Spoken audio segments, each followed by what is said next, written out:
Today on the Mile High Sports Symposium, we're going to talk a little bit of Colorado Rockies. We're going to talk a little bit of Nuggets, but we're going to preview the Broncos' first preseason game of the 2026-27 season. So stay tuned, and we will be right back. Well, will we? Maybe. Hopefully. Oh.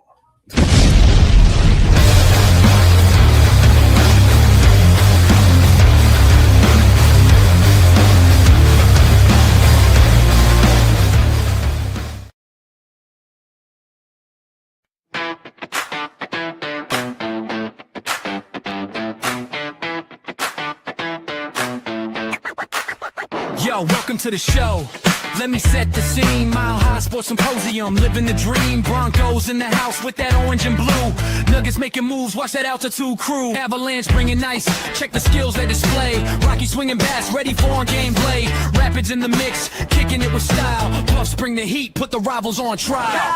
Chris and JT, they got the scoop. Mile High vibes, feel that energy rise. Sports on the menu, watch the crowd mesmerize. From football to hockey, we're taking it higher. Join the celebration, feel that sports desire.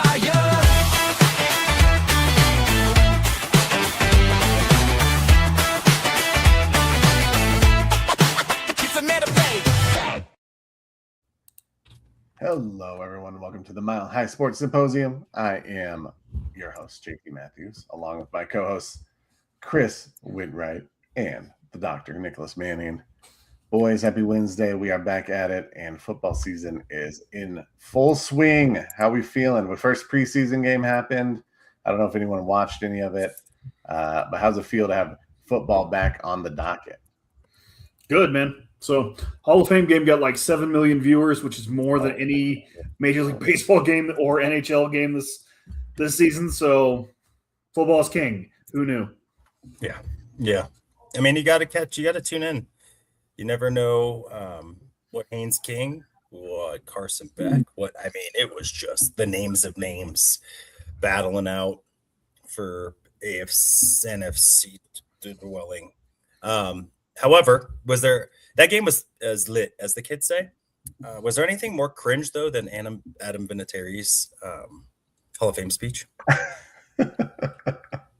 I didn't watch a single one. I felt really bad. I didn't watch them. I did watch Larry Fitzgerald's a portion of it because he talked just about Randy Moss and how everything he got from him was about being a good human because Randy was a freak. He's like, I couldn't do anything you could do on a football field, but I got a lot off it. I thought that was really classy and cool. Yeah, Adam Vinatieri went off the top rope. He's essentially trying to be Pat McAfee, and so his decided to roast. Oh, I did see that. Yeah, decided to roast Coach Belichick because he was more important to the Patriots' success than Bill was. That's for sure. Clearly, appropriate time to do that. And good gracious, man! And a low blow shot. It's tired now. You're mad because his girlfriend's hotter than your girlfriend. Stop it. Things like that. All of it made me mad. It was in poor taste. I'm all for fun. It's the Hall of Fame, man. It's the Hall of Fame. It's the Hall of Fame. Right. You should be able to take it back and be like, never mind. You know what? I think you need one more year to mature.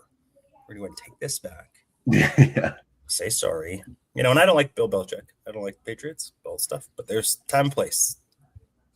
Wasn't time nor place. Yeah, I'm with you. There. Hashtag just saying. Ty, what's up, my man? How you doing? Hope you're well. Bronco Libre, what's up, dude? Appreciate you tuning in. You want to just jump in, Doc? You got some updates for the Colorado Rockies, our Colorado Rockies, mostly your Colorado Rockies, but this, Yep. There's going to be room. There'll be room. If you had an opportunity to go listen to us with Drew Kreisman, one, phenomenal. Two, another awesome thing that we have in common, besides the beard and being a dad, and occasionally liking the Rockies, is being Zac Veen stance. Zac Veen, first round pick, number 9 overall in 2020. Really fast. It's kind of like contact guy, struggled, really wasn't cracking it to be able to make it at the major league level, and then fell down metaphorically, and had some substance abuse issues, all that stuff. Kicked it, decided, I'm going to follow the Nick Manning life trajectory. I'm going to go get jacked. So he went and lifted a whole bunch of weights, and now he's Hulk, and he's just absolutely demolishing AAA. I mean, scorched earth, Drakari style. He's going full House of Dragons, burn it all. And I was super upset because they called up, mind you just got this guy in a trade. They brought up a utility infielder instead when he had an opportunity to bring him up. It didn't make enough deals, in my opinion, in the outfield to free up some space, but did the right thing. Eduardo Julian, who was stopgap utility guy, just was not very good, to be quite honest, for the Rockies, which says something, I think, when you're able to say he's not good enough to play on the Rockies. Let him go, maybe go somewhere else. Don't matter. But Zac Veen, major leaguer, baby. And so he got his first at bat. I don't know how it went. We are winning though against Nolan Arenado and the Diamondbacks. It's a cool story of, it's America. We all love comeback stories. But the fact that he was highly sought after. I mean, he got $5 million signing bonus for his slot, and then was on the fast track and then fell off. And for one time, Rockies prize prospect to afterthought, to be able to do that and to reshape himself as a player. And so now, and he plays like McCarthy does. And so he is he's a gentleman that will hair on fire, all that good stuff. So it's a cool story, but I also think he's a guy that can really play. And so stoked about that. Left-handed power. Not that I wanted to feed Nick's obsession anymore, but he homered today. Yes, he did. Yes, he did. Let's go. I mean, something about getting jacked.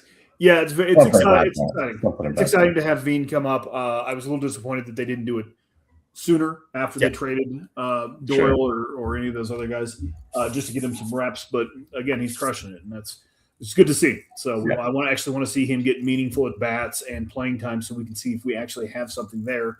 So maybe he becomes a cornerstone of this team along with Hunter Goodman, and we can figure that out. So yeah.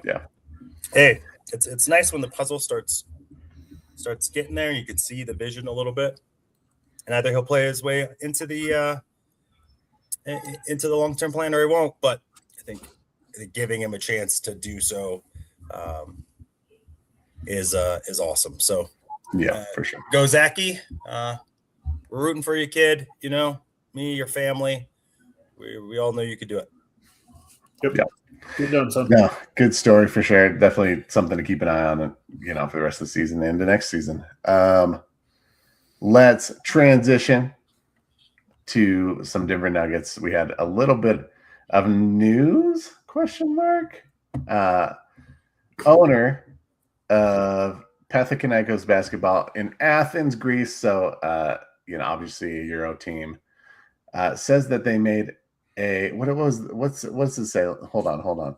They made a generous offer Yes, to the Nuggets to let Jokić out of his last year of his deal, because they feel like they also can make a very competitive offer that Jokić would consider to keep. I didn't think it was a thing, and then it was the second leading headline on SportsCenter, and I don't know. Maybe there's more to it. But apparently, guy has I do not even remote. I don't care if legitimate money. No, it doesn't matter. It does not matter. This does not matter. Right. There is no way that Jokić was going to be like, oh no, I don't want to play against the best. I want to go play in Europe. It's no, he still has. Well, and it's not even the best in Europe. It's not even right. The best in he Europe. has many years of getting the third league. Right. You got to play against the big Valley. When he's 42, he can go do that and still be effective. Yeah. But he is 33, so I'm not. Yeah. Let's all chill out and be no. Again, the Greek, just because some random Greek billionaire wants Nikola Jokić, it's supposed to be a thing. And again, if you're listening to ESPN anymore, shame on you. It is just shame on you. That's fair. No, I didn't talk about it.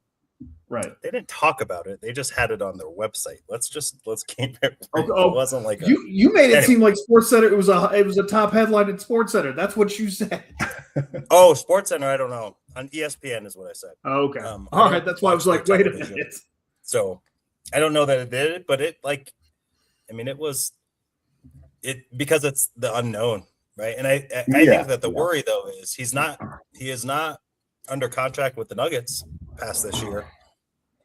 I think when you leave it open for that, like there's sharks in the water. I think there are sharks in the water because I don't think it's a slam dunk that he comes back. I thought it was a slam dunk.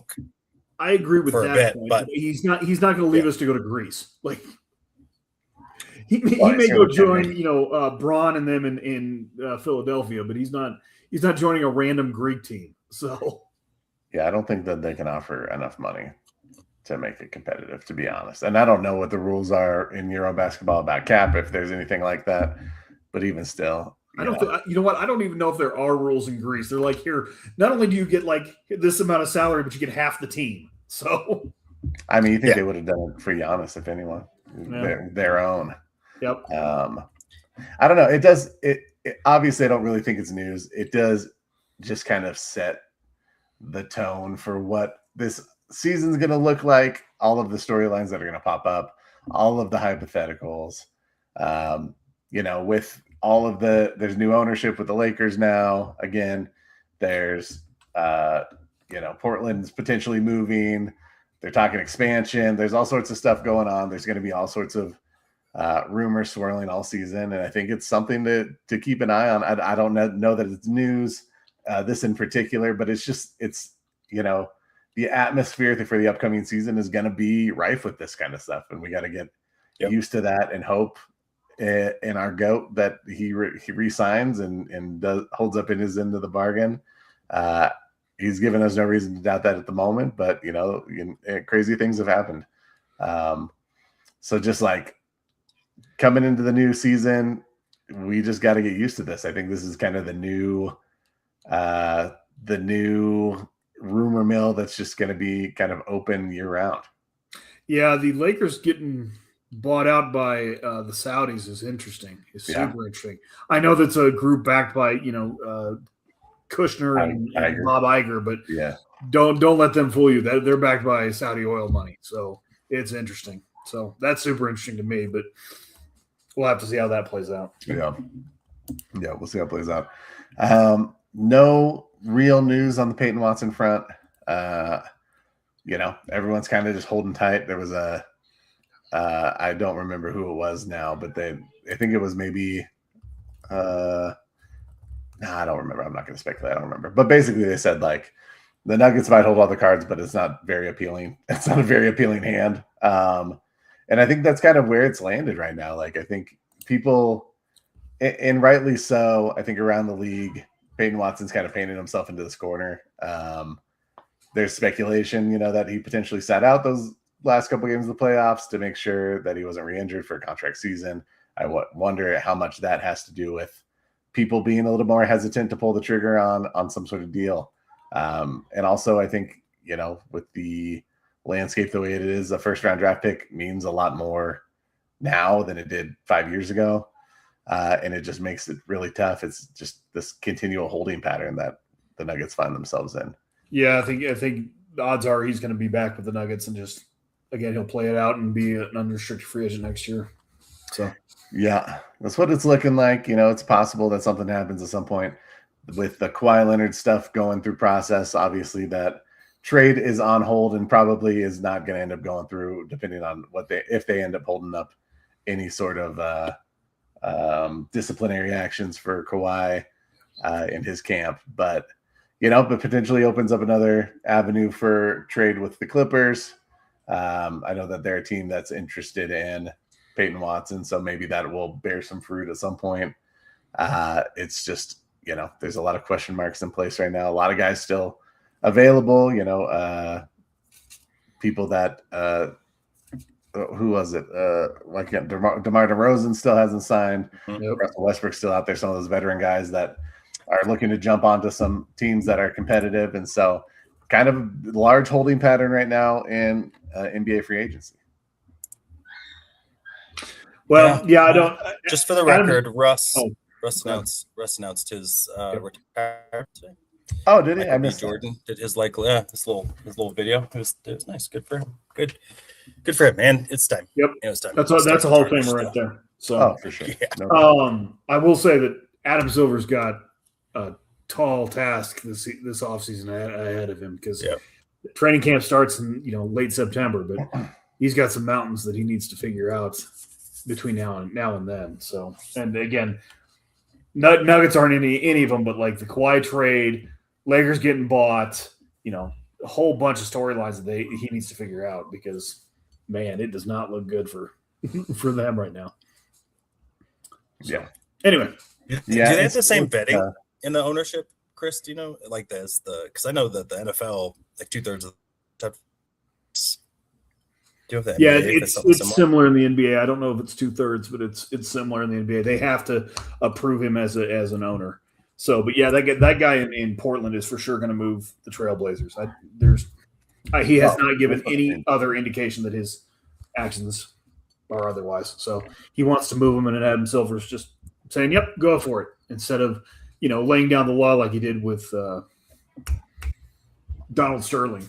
A while back, where he's like, "You can't act a fool and expect to own a team." So for sure, what happened? What happened?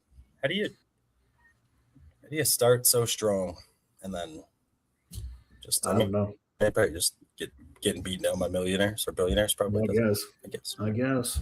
So, yeah. But yeah, I feel awful for the Trailblazers fans this year because they are just. Oh yeah, for sure. So, well, one, being a Trailblazers fan, and then two. Yeah, right. Well, they got Dame back, so they're happy about that at least. Yep. Yeah. 12 games he'll play. That's gonna be fun. Yeah. I don't know. I'm just. You don't need to kick dirt on him. I do. I'm tired of all this. Let's be friends with all the fan bases. I'm tired. Tired of it. Bring back hate. And I'm with you, but bring back fan hate. All right. Let's take it easy on the Blazers fans. Okay, now we're getting in. Sorry, Justin. Okay, I want to go back to that. No, I'm just kidding. Let's talk about the Broncos. I think that's what most folks are here for right now, where everything else is kind of small news compared to the Broncos season starting up. Preseason game, but we're going to talk a little bit about Kay Adams was at practice on Saturday, had to sit down with Sean Payton, had to sit down with Bo Nix, Pat Surtain, some various other folks, and had gleaned a lot of interesting information from all of those guys. It seems like Sean Payton has confidence. First and foremost, I want to talk a little bit about Sean Payton, Davis Webb stuff, because it seems like, I don't know, I feel like the longer this has gone on, conversation about, whether he's going to be in the booth or he's going to be on the sideline is happening, whether he's going to, be able to call plays or if he's going to be forced to call Sean Payton's plays sometimes. There's been a lot of conversation about that, but the interview made me feel a little more at ease. I don't know about you guys. Made me feel a little more at ease about Sean Payton's confidence in Davis Webb and his willingness to kind of work with him and allow him to operate. What was your takeaway from that, Doc? I'll start with you. Do you feel better after hearing that piece of the interview, or did it change at all for you? I kind of I don't think I was worried about it. Sure. Originally, I do think what it did, though, is it helped me feel that I think that they're more aligned than maybe I'd given them credit for. I also think maybe so. I'll answer it like I should have the first time. I do feel better. I heard like praise and affirmation for Davis Webb, who you weren't sure on, like, did you get told that you got to give up the play calling, or did you, like, is this your idea or is this your idea? And based on the fact that he got, I think, the richest contract for a professional coach in America in the offseason, is what I heard. Don't know, because they're not like totally public, but I think that is close to accurate. So in doing so, they like him enough, which probably gave him enough security to say, okay, I can be that coach and do things. But hearing him talk about, one, at 62, I'm not as good as I was at 42. I thought the humility of it's harder for me now. Like it's harder. Yeah. And I see something special with Davis. I don't think we're going to need me to step in kind of thing. I thought that was nice to hear, that it was that they were on the same page, because then there was stuff to get made up about, like, is he going to be on the sideline or is he going to be in the booth? And there was a quick snippet of his answer or in their answers that made you feel like, oh, like Sean wants him up in the booth, but he wants to be on the ground. And then hearing Sean talk about it, like, no, I was on the field when I called plays. He can be where he wants to be. And his presence is needed because he's got that kind of presence. So all that, I think, made me feel better about their relationship.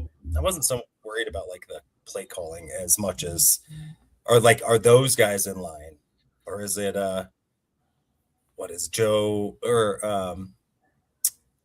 Al Pacino and Eckhart, right, from Any Given Sunday? When it's young offensive coordinator, like shoving out the old coach, and then right. Like, no idea where you're going. Like, how's our relationship, boys? How's our relationship? That made me feel better. Yeah. Chris, thoughts on that? Yeah, so I think the interview was generally a good thing for Sean to come out and praise Davis Webb and kind of set maybe a little bit of the record straight. I am still concerned. Like, this is still my number one concern coming into the season. Yeah. Is how that dynamic is going to work. So it was nice to hear that he had the affirmations and trust Davis Webb and that's the kind of things. But actions speak louder than words. So we're gonna find out real soon how real that is and whether it's just Sean being nice with the media. So yeah, that's fair. I think that's fair. I do hope, from what we know about Sean Payton as the Broncos head coach, he's pretty to the point, doesn't really give false praise, that sort of thing. So I think he does believe in Davis Webb, which I think is at least something that Broncos fans should be excited about or be keeping an eye on, because I think he does think he has potential to be a really good coach in this league. Anything else you took away? I think that the other thing I wanted to touch base on is Sean kind of acknowledging this team as a competitor and a team that could win it all, win a Super Bowl. I think that he believes that. I think that Broncos fans generally, I think they believe that that's a possibility for sure. Did it make you feel better to hear Sean come out and say essentially like, hey, we won a lot of close games last year? Obviously I'm parsing words a bit. We won a lot of close games last year. Now we need to start putting some distance between those small wins and getting some big wins and really establishing ourselves as competitors. It's a lot of pressure. It's a lot of pressure for this team. It's a lot of pressure with this beginning schedule that's really tough.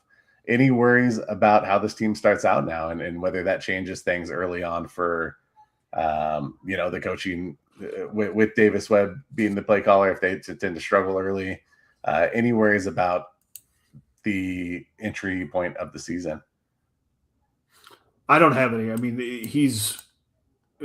this is something that I think we all think, that the Broncos are contenders. So I think it's just him admitting that this is what our expectations are. So therefore, I'm not going to pretend that we're a plucky underdog anymore. No, you guys went to the AFC Championship game last year, so we're here now, and we're planning on going back and maybe even going a little further this year. Yeah. So you are muted. You're muted. Apparently this is my first time. As long as you know. The only worry I have is, at least since he's gotten here, and I think historically his teams haven't been the fastest starters, which worries me a little bit with the lineup of opponents that you have. So just that. I don't have there's no added concern. I just think the concern with the data of their slow starts, they 2-2 was their best start in their first four, and that was the Russ era. or no, I guess the rest there dropped the first 2 games of Bo's first season, started 1-2 last season. Obviously, we know Sean Tober and all that stuff. He rebounds really well. So if they start out slowish, I feel pretty okay. I think what was interesting though, and it's hard because Sean Payton has confidence anyway. I think when you're in a sport environment like this, you have to have a little bit of confidence bordering arrogance, because other really good, these are the best athletes in the world, right? Like professional athletes at this level, they're not like us. For as much as I want to be like, if I didn't strain my hamstring one time in high school, I'd be running back right now. I don't know why I always do that, but anyway. But for those guys to believe that you can tell them what to do and they'll listen, like you gotta have an aura about you where that guy who's top tier athlete in the world is like, okay, I'll do what you said. Sean Payton has that. What I thought was really interesting, there was this moment where she said at the end, she is in K. Adams, said, go finish your job, coach. And he said, we will. It was like really quick, but it was like, that's his like their expectation in the building is they go in the Super Bowl. And not let's set lofty goals and like reach for the stars and land on the clouds. Like, yep. Like a business objective. I mean, I love it because I think that means they believe it. And I like hearing it from Chris, because Chris isn't, lifelong Broncos fan. He has a very objective perspective. And so for you to say, Chris, too, that like, no, they went to the AFC Championship game. They're contenders like they should. Yep. And it's not like the orange and blue rose glasses, they're actually a damn good football team. And, they're in the Super Bowl, and I think that game is ultra competitive if Bo Nix's ankle holds up for 2 more plays, right? Like, we were right there. You bring back 94% of your roster, and of guys that contributed on top of the additions, like there's actually no reason why they should start slow, right? Yeah. They're not. So even though it's Davis Webb and it'll be his offense, he likes what Sean runs. So really, language is going to be the same. Play system's going to be the same. The play caller, but his voice in Bo's ear isn't different. Defense, you bring back everybody, but JFM. I mean, that's lost. But you tell me a Super Bowl contending team only loses one starting defender from a top 5 defense, I'll tell you that they're going to be really good again. I don't care who the player is. They're going to be pretty good again. And so, there's that. So I believe it.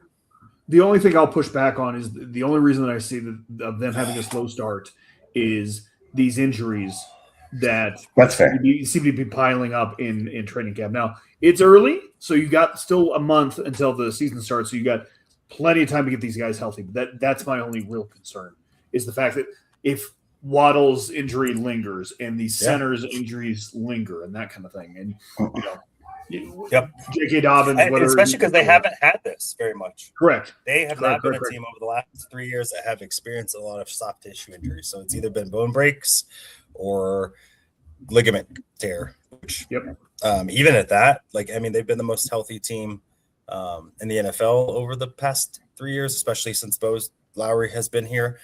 And so they changed from whatever they did on Saturday to Monday.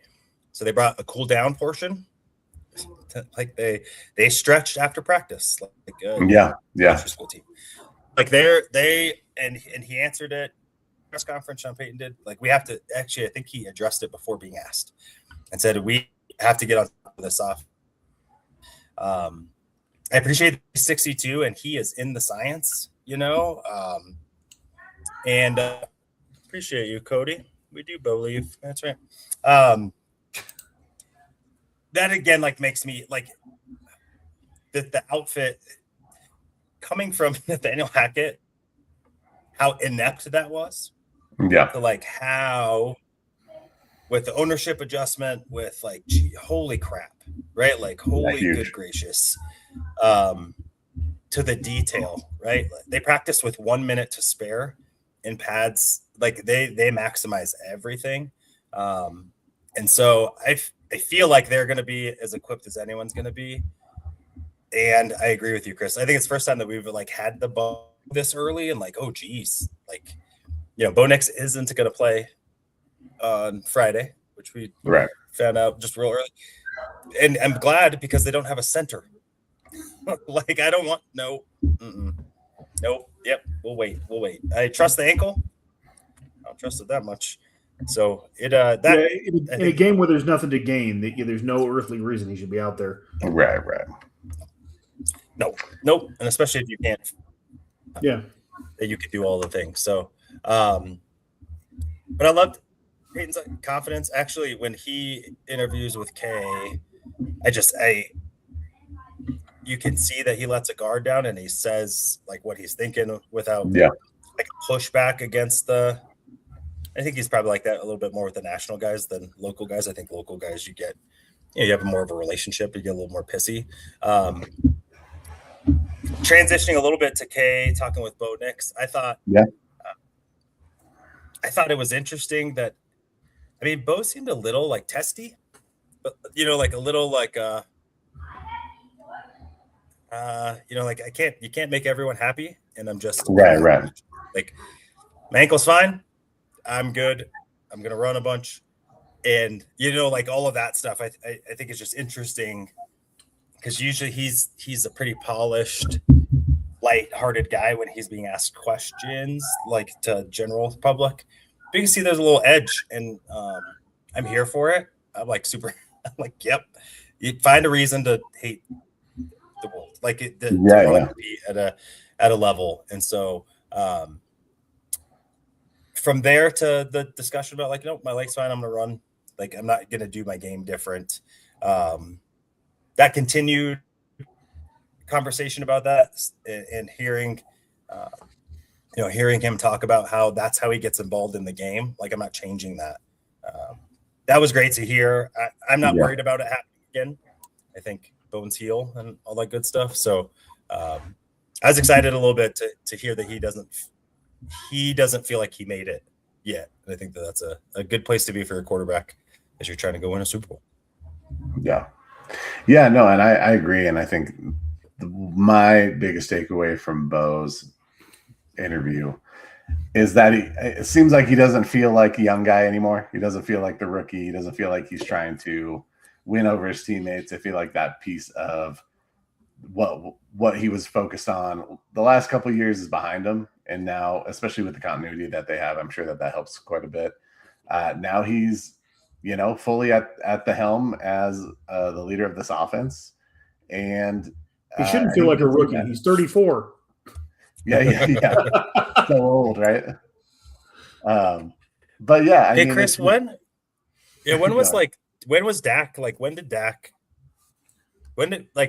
it year 3? Was it year 2? Like, I think that's a good point of not only that, but like it's his team. Like, I think he knows that it's his team.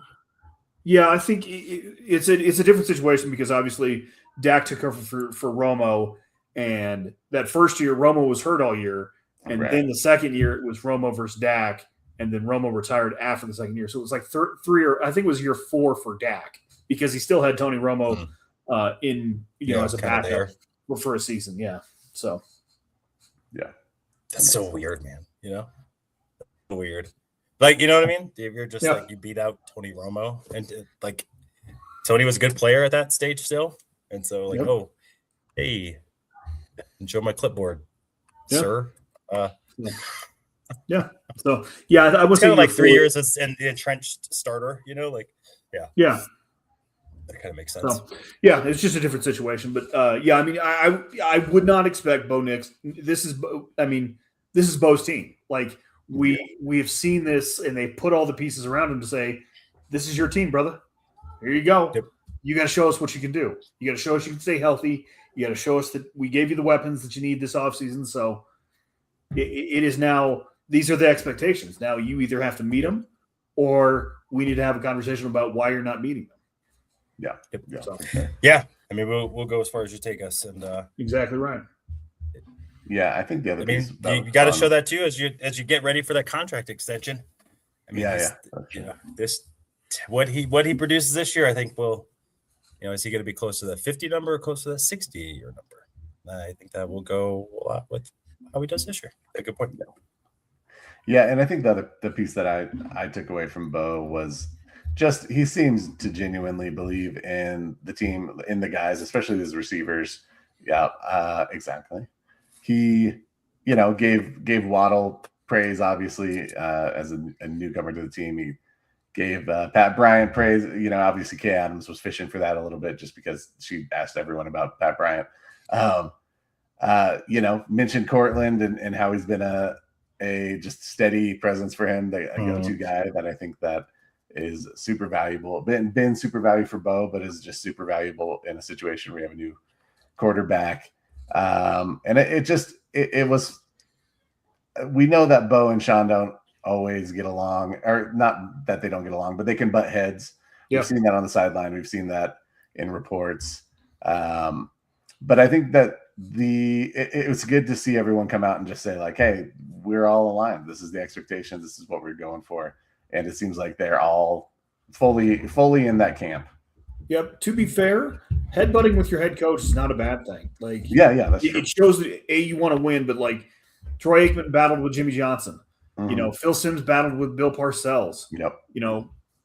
Aaron Rodgers battled with everybody. So, it's one of those things when you're trying to win and you have strong personalities, that's going to happen. And it's not, to me, it's not a bad thing. It shows competitiveness and it shows a willingness to do whatever it takes to win. And even if it means fighting your coach, which is kind of the way it is. So that's what you want to be doing. You don't want to be, totally uninterested. Right. Yeah. You don't want to be like a great friend.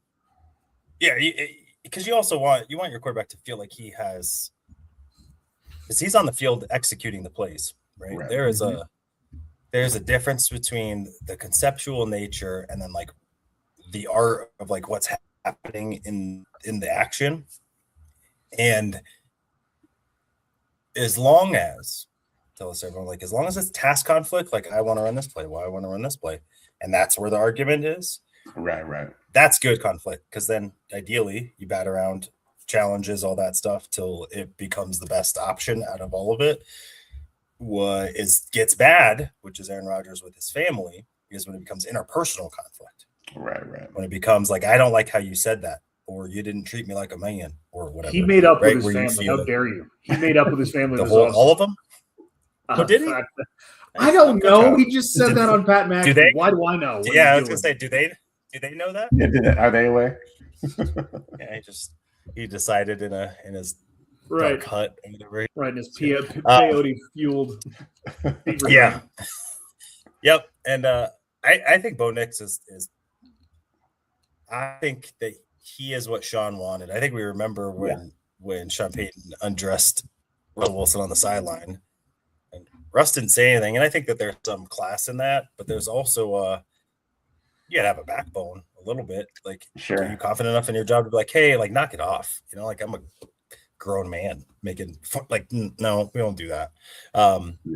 Or that what you're talking about, or saying, what the heck was that? Why didn't you? If you don't have a rebuttal, did you know what you were doing in the first place? So I think that there's some.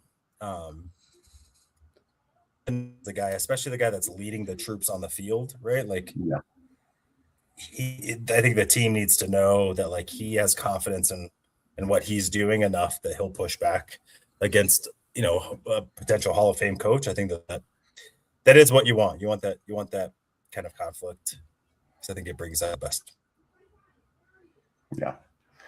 Yeah. Just to kind of put a little bow on it defensively. We won't get into the specifics since we got some additional things to talk about, but it seems like Pat and Nik Bonitto both sat down with Kay, and they both were echoing kind of the same things. And really, the fun thing is all these comparisons that have been coming out, or these expectations for this defensive unit, right? I think it was DJ Jones, said that they're going to challenge the Bears record for team sacks. They really have. Are they lofty expectations? Yes. I think when you look at how camp has been going, I think that the defense will win in camp, but it feels like pretty much every day the defense is winning. I think this unit, I think missing John Franklin Myers is significant, but I think that there's pieces in place that are going to step in and allow them to be just as productive on the defensive front. And it seems like these guys are, expecting to be the top unit in the NFL. Any reason why Broncos fans shouldn't feel that way? Yeah, the St. Louis or the LA Rams exist. I think the defense is going to be great.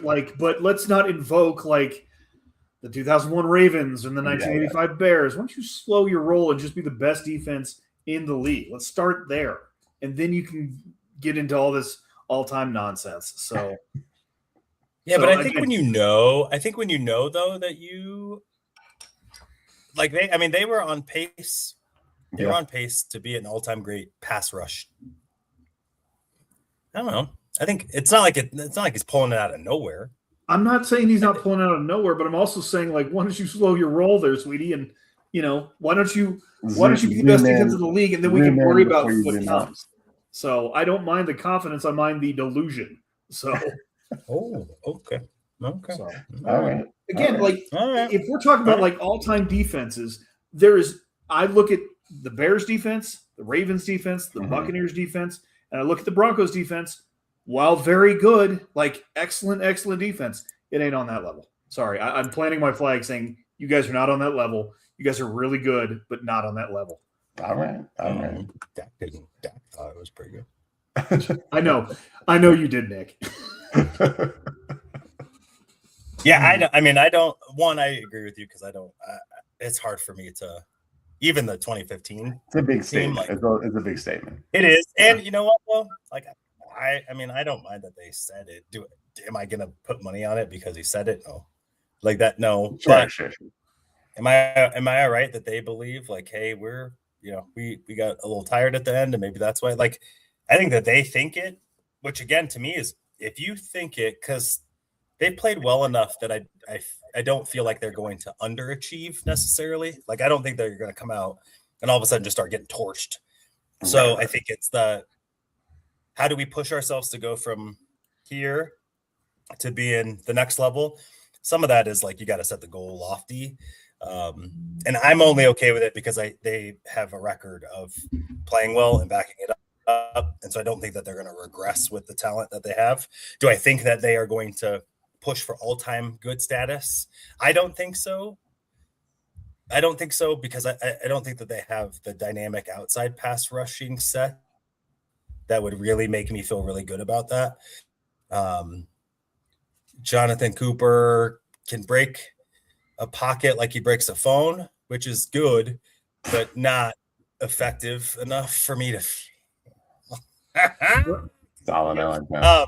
for me to feel like because you have DeMarcus Ware and Von Miller, right? And it's right. Those guys are nightmares. Hall of Fame nightmares, right? I think there's a difference. I do think Nik Bonitto is going to take a step from really good to superstar this year, at least star. I don't know superstar. I don't even know what the threshold is. But I think that he's going to take that. I think Jonathan Cooper has hit a ceiling. I think he's a really good outside force setter, but I don't think he is a special player. And I think those defenses, to Chris's credit, they had special all over the place. Yeah. This team has, you have Zach Allen, who is all pro, but Zach Allen isn't Aaron Donald. They're special. Pat Surtain is special. Yes. If Hufanga catches 4 of them, that's a difference, but he's not there yet. He's not at that level. And so you got one special athlete or one special talent. You have a bunch of really good players.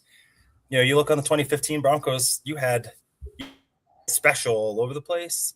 The Bears special, the Seahawks defense special.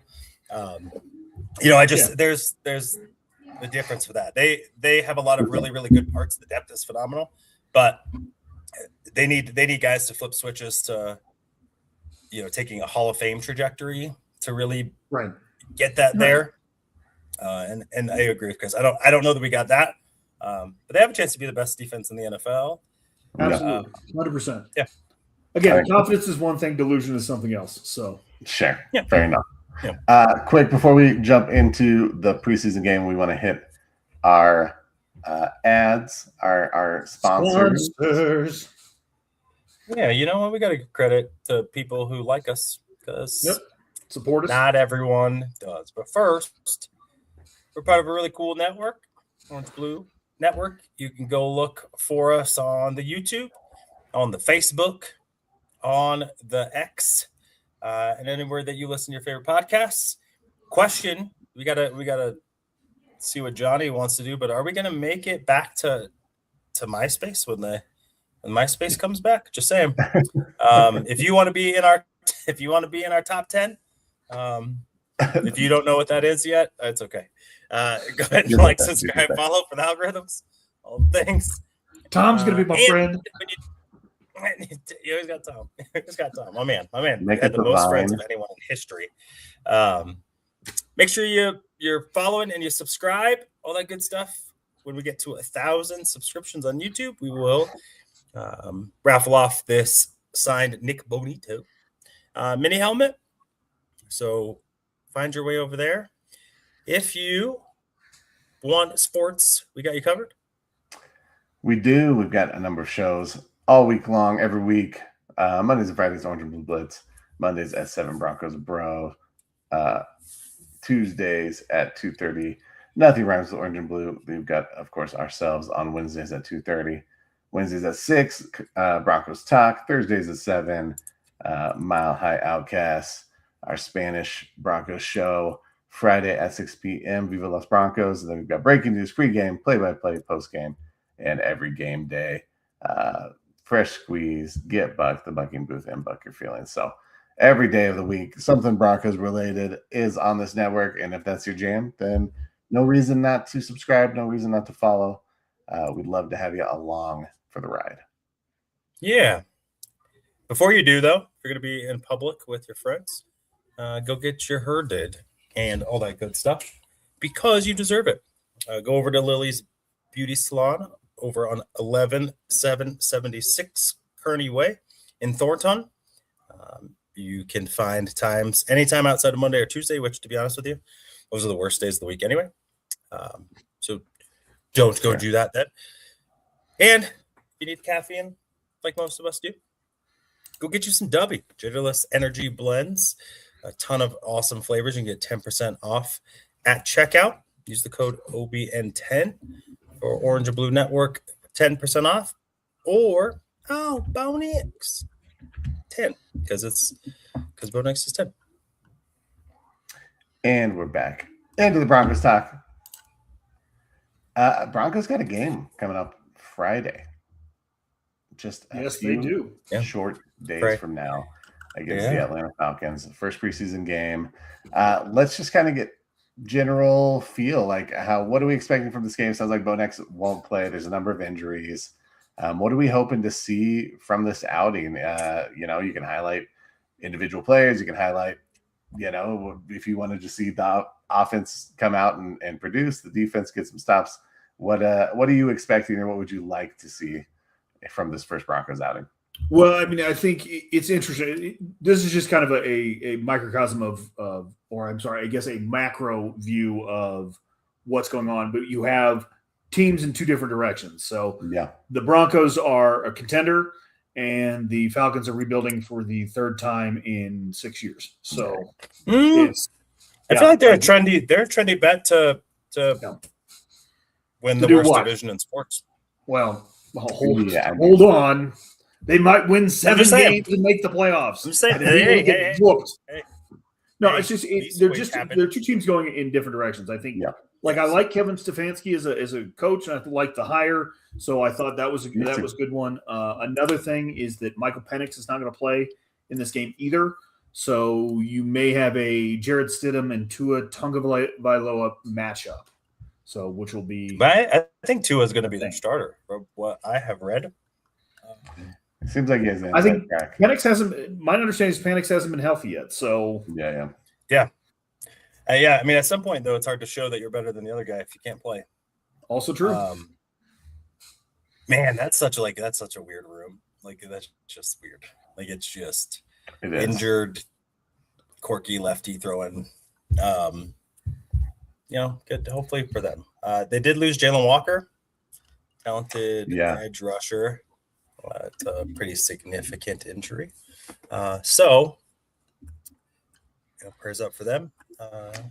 What do you want to see? Bijan Robinson also was the highest paid running back in the history of NFL for like 9 minutes. Yeah, that's true. So that was good. True. That's good too. You got to hold that in your.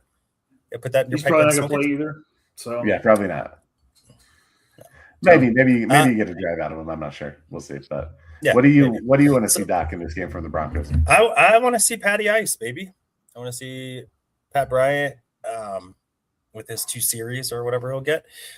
What has been pretty cool throughout camp has been Pat Bryant has ran with the first team. He's ran with the second team. He's ran with the third team. He has like gobbled up reps. It's kind of so I coach my son's 8th 8U team. Like there's the kids that really understand it, and they just keep getting in the drill, to like get reps, and the kids are a little standoffish. Yeah, Pat Bryant's like the kid that like wants the reps. So he just he'll just go into the drill. I don't know if he's taking it, but he also has been on special teams, and for the guy that is a tremendous blocker, especially for his position, he is going to run with whoever and not complain about it. A guy that kind of does the dirty work. The team first mentality on top of has really been noticeable every single day. How does it translate then to guys with another jersey that don't know, you don't know what they're doing? There's lack of familiarity. Does he continue to pick up where he has left off? So that is that's my number one thing. My number 2 thing is when the 6th running back on the roster, Jonah Coleman, gets in the game. I feel really excited that he's going to have a lot to offer. He's been really good in camp too, and I think pads on is where he shines, and my man's about to be shining. Yeah, I think to kind of piggyback off that, I'm looking just to see how the run game looks in this first game. I think it's going to be something that they stress, especially early on in games. I think they're going to want to try and move the ball on the ground. I'd be interested to see, obviously Bo Nix isn't playing, but what that kind of looks like with the quarterback as well. I think Stiddy, we may see some design runs at some point for Stiddy and Ellinger, what that could look like for this offense. I think we are aware that a lot of Bo's passing or running plays last year really opened up for big chunks. So I think that it'll be interesting to see if they can establish kind of a dominant running game early. That's something that I'm hoping that they'll do. I also want to see just how they utilize the middle of the field a little bit more. I don't know if Waddle's playing. I'm guessing probably not, just since he was dinged up in camp. But I want to see what they use, from that slot position. I want to see if they're dedicated to getting Ingram across the middle a little bit more and open spaces over the middle. It sounds like they are hopeful that that'll happen, and maybe with Davis Webb taking over play calling, that there will be a tendency to utilize that piece of the field a little bit more, and just to see at some point, both throw those balls over the middle. But if I'm looking at specific players, I have 2 if you want to look. Yeah, go for it. So 2 specific players that I'm looking for now that I just trashed their defense about not being an all-time great. But one is Jonah Ellis. I want to see him. Yep. See if he can translate what he's been doing in practice to the field. He's the outside linebacker, 52 on your programs, one in your heart. We're hoping that he provides like maybe a third pass rusher to Cooper and Bonitto to try and figure out maybe some more pass rush there. And then my man, Red Murdoch. Yeah, it's number 50, the linebacker. He's coming for you. I want to see him get some playing time, see what he can actually do, because he's not so much a workout warrior as he is like just a really instinctive linebacker. So I think he will translate well to games rather than practice. But it sounds like he's been really good in practice, and he's been playing fast. He's in line to get that third linebacker spot behind Singleton and Sternad. Yeah. I think it's a good call out. It heard a lot of his name during camp. As we know from his college career, he's a guy who can force fumbles, who can create havoc in the backfield. It's a fun one to keep an eye on. I'm just interested in that room in general. You know, I think Kareem Reed's a really interesting player. Lavelle Bailey's had some moments in camp so far, so I think those depth linebackers will be fun to watch. Myself, probably, I'm still having a hard time picking. I want to see, just for fun, Hakeem Butler. I've heard his name in camp a few times. Sounds like he is a grown man that can go up and get a ball. I know we have a lot of receivers like that, so I don't know at the end of the day if he makes the roster for that. Yeah, good job, Doc. You know, obviously the running backs, I'll be interested to see how that room kind of sorts itself out given some time, but it sounds like Dobbins went out of practice again with some soft tissue injury. So nothing to see here. He was back in full pads next day. Was he okay? You don't need to come up with rumors, he said. Which he was back at camp, but he did leave with a soft tissue. He was salty. He was salty. It was funny. I missed that. But but we'll see if he actually plays. He hasn't missed any camp because he didn't. He was back the next day. It was the very end of camp when he walked off. He was back the next day, so he didn't miss any, but he did go off with 2 doctors. So let's not. There was a thing. There was a thing. Damn it, Jay! Don't do that thing. Jay, hit me with the over-under. Jay knows. How many games does he play? Unfortunately. Jay, over-under. How many games does he play? I want to see what Jay says the over-under. Let's say that real quick. I know what JT's answer is, but because he already said it online, he believes he's going to play 14. But if I give you the over-under at 9.5, over-under, what are you taking?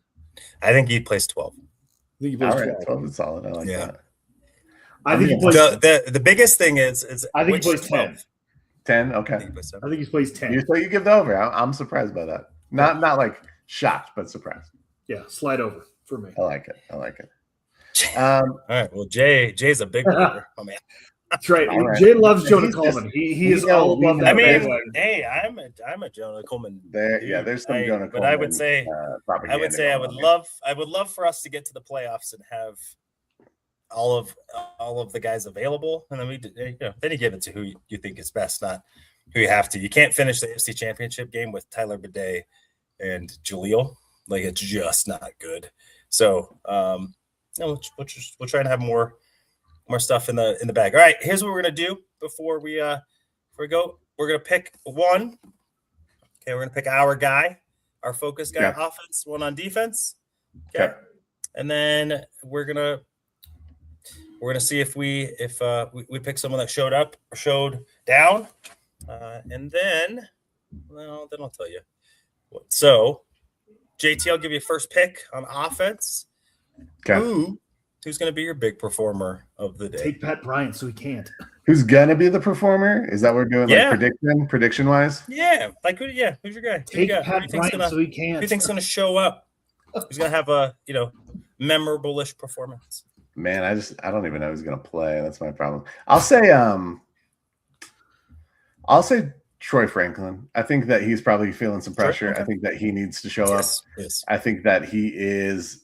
I don't think he's going anywhere. I think he's on this roster, obviously, but I think that there's potential for him to get lost in the mix a little bit, and so I think he needs to come out and have a strong showing just to give confidence back to the fans, give confidence back to the locker room. And show what we know he can do. I like that. He's been good. He's been okay in camp, but he hasn't been, when Pat's getting accolades, Marvin's getting accolades. You're the other guy. It's got to not be a good feeling. Good point. All right, Chris, who are you taking on offense? Wait, he didn't give his defense one. Does he get a defense one? I'm not letting him do defense yet. Oh, okay. Fine. Yeah. I am going to take let's see. Oh, you know what? I'm going to take RJ Harvey. Okay. I think that's the guy. I like it. I think if J.K. Dobbins gets held out for reasons, I think RJ Harvey could easily get right. We're holding him out for injury or veteran reasons.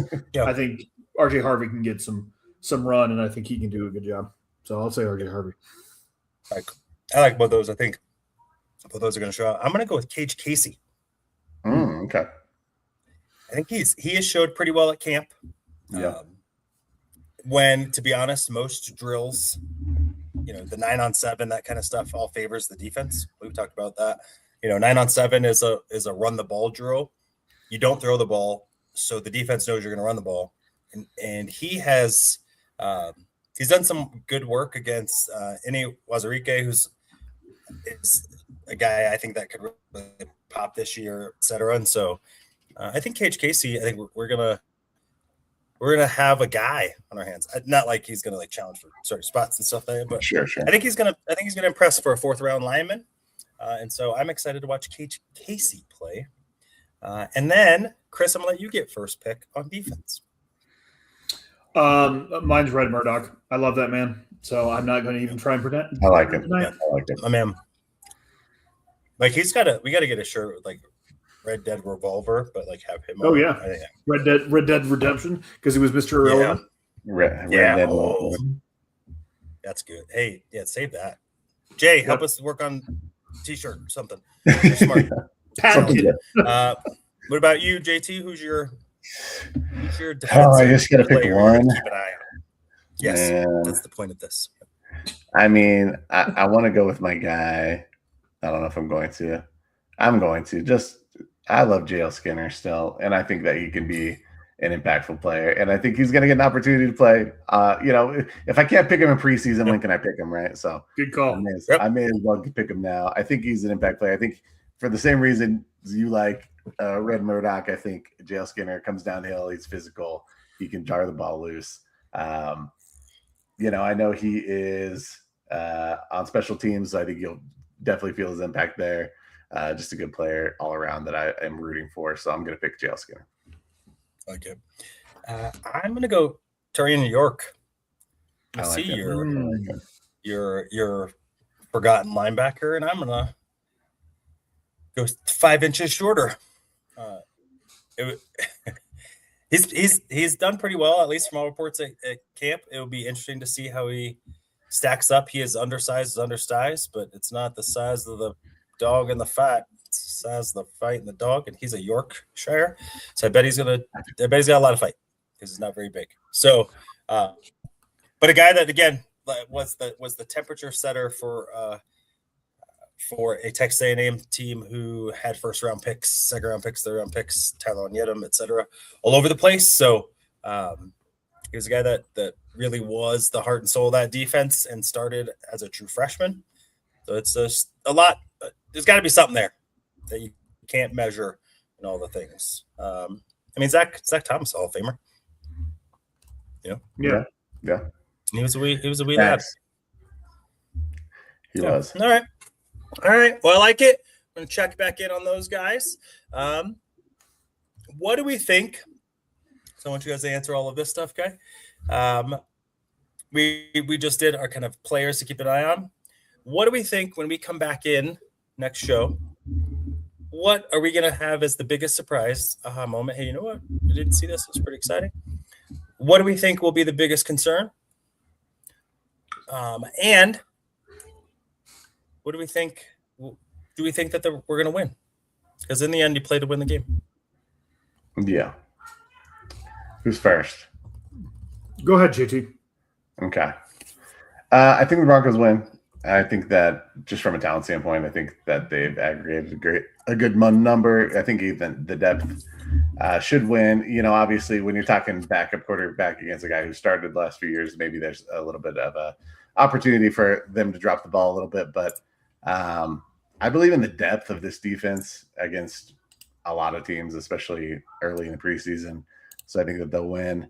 I think the thing that will really be present in my mind when I watch is our ability to stuff the run. And I think they're going to show up well. I think they're going to show well. I'm assuming Bijan's not going to play. Maybe if he plays, it'll be a series or two. But I think this front is really interesting. I think that maybe for the first time, they're really geared to stop the run just throughout. the depth of that group, and I think that's something that if they can do on a regular basis, will really set them up to have takeaways on defense. Whereas last year, we had sacks, we had plays for loss, but not as many takeaways. I think if you can kind of force the opponent to throw the ball a little bit more, to take some risks, you come up with some takeaways. So I think I'm going to be kind of keyed in, and I think we'll be maybe not pleasantly surprised, but just happy with how they defend the run. As far as what concerns will be, I just wonder if it'll maybe feel a little bit clunky offensively. Nothing against Stidham or Ellinger, but first year offensive coordinator, new terminology, no Bo Nix. I think that there could be some folks that'll be a little bit worried about the clunkiness of the offense. Third or fourth depth center, so I think that will be maybe that might be an area where people are a little bit concerned. Yeah. All right. Like it. Jay's spicy today. Yeah, no, Jay is spicy today. So, for me, I guess the concern is I want to make sure that these injuries are behind us. I think that is the one thing, especially with the center position, that we're down to the undrafted, camp invite center, that we need to figure that out. So I would like us to be healthy. The revelation, I will say, is that we have more wide receiver depth than we thought we did. So, Pat Bryant, I think, balls out. I think Troy Franklin, makes a play or two. And then you have Hakeem Butler right behind him. So I think that's going to be our revelation, that, wow, the wide receivers played really well. Even though it's preseason, we have some wide receiver depth, which we didn't realize that most people aren't talking about, that we didn't know we had. And then, just the injury concerns. All right, Doc, what you got? I think the biggest surprise is going to be, one, I think that the Broncos win. I think Atlanta struggles to score double digits. I think that the defense will be the biggest surprise, in the sense of just wave of talent. My biggest concern is the run game. When you're on your fourth string center in general, not great. It took them a while for JK to kind of get his groove with that offensive line, because it isn't a bully group. For as good as they are, it's not like road graders all across the offensive line. And so I think you have to be a certain type of runner, which is why I think RJ Harvey struggled. Having to have more patience and setting up blocks and that kind of stuff. I don't know if the rest of the backs can do what JK is going to do, and JK is not going to play. So I'm a little concerned that the run game will look behind. And I think for this team to start out fast this year, I think the run game has to click pretty early. So does that mean that they won't get it going? No, but I do think that they have not had a lot of wins in practice. Maybe it's because the Broncos defense is significantly better than blah, blah, blah. Or maybe they're just not as good as we thought. Well, we'll find out. I like it. Any other closing thoughts before we call it a day? Give me 1 second and I've got it. Y'all see that? I get it. Yes. There you go. There you go. Red Murdoch. Let's go. So, let's go. I do. This is good. This is good. I like it. Where did we go?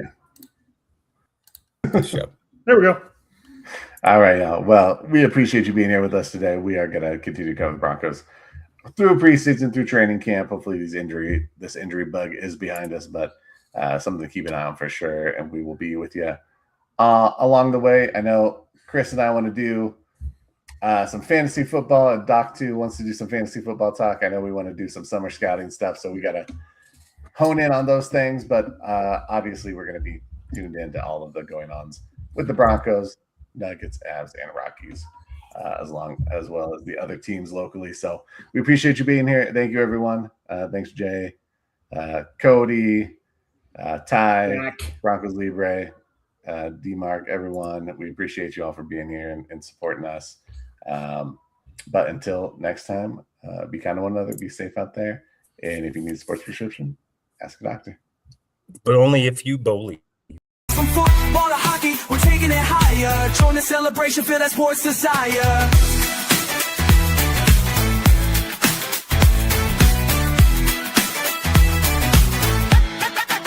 So grab your crew, let's hit the show. Mile High Sports Symposium, let the good times flow.